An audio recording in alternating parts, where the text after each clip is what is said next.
Emma Raducanu and Andy Murray capped off their seasons in Linz and Stockholm last week.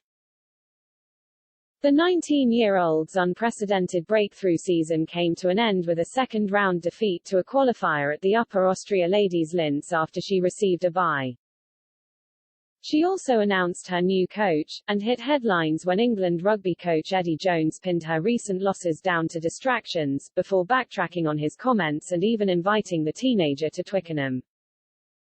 Meanwhile, Andy Murray beat top seed Jannik Sinner to record the best win of his season, but lost to eventual champion Tommy Paul at the Stockholm Open.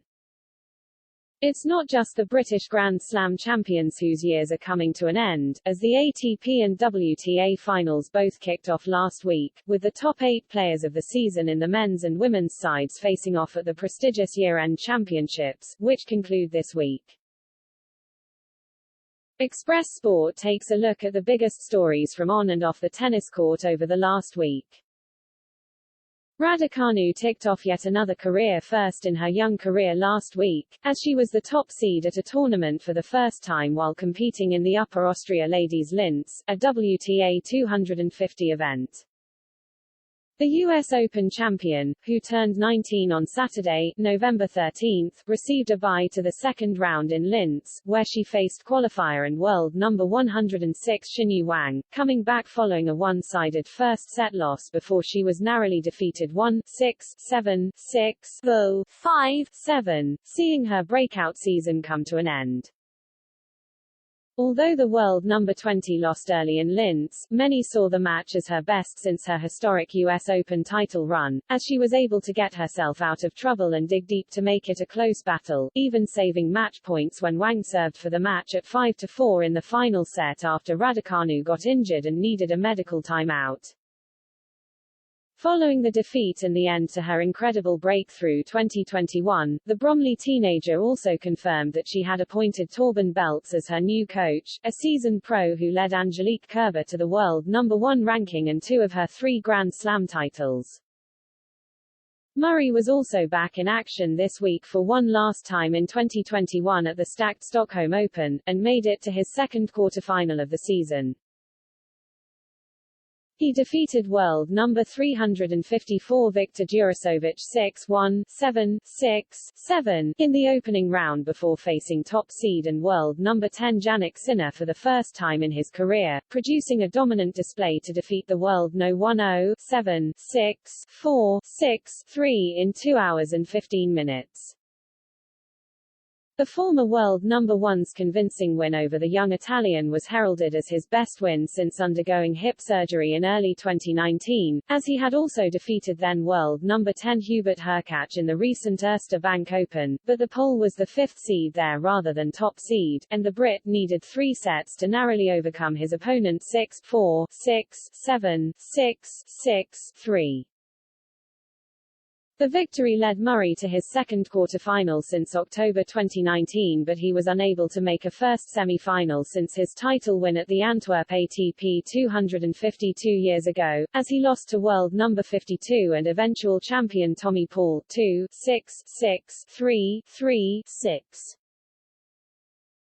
The 3-time Grand Slam champion was also undergoing a trial period with Esteban Carroll in Stockholm, the man who took Johanna Konta into the world's top 10 and also trialed with Raducanu recently, and could appoint the Spaniard full-time over the off-season.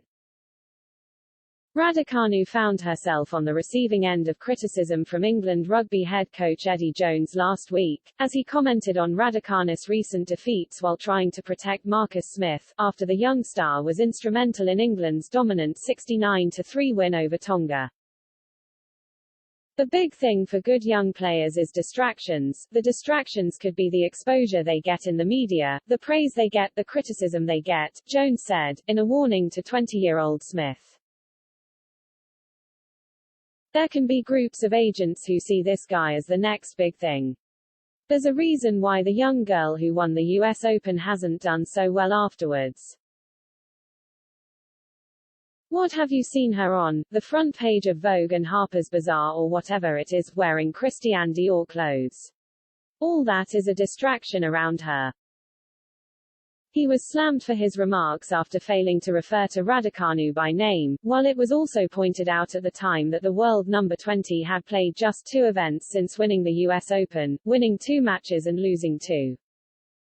Many also noted that a British Vogue photoshoot and interview she took part in was not a cover story, and was shot weeks before Raducanu even won the US Open, and before she flew to America for the summer hard court swing. When Raducanu was given the opportunity to respond to Jones' criticism during a press conference in Linz, the teenager admitted she didn't really know what this is about. The world number 20 then said, "I think that many people are going to have opinions of me and what I'm doing. I just know I'm staying focused with a small circle around me. I have my parents, who would 100% let me know if I was getting swayed. I am very zoned in."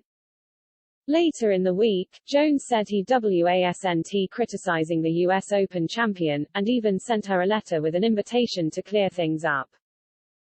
The whole point was how difficult it is for young players to cope with distractions, the 62-year-old told BBC Sport.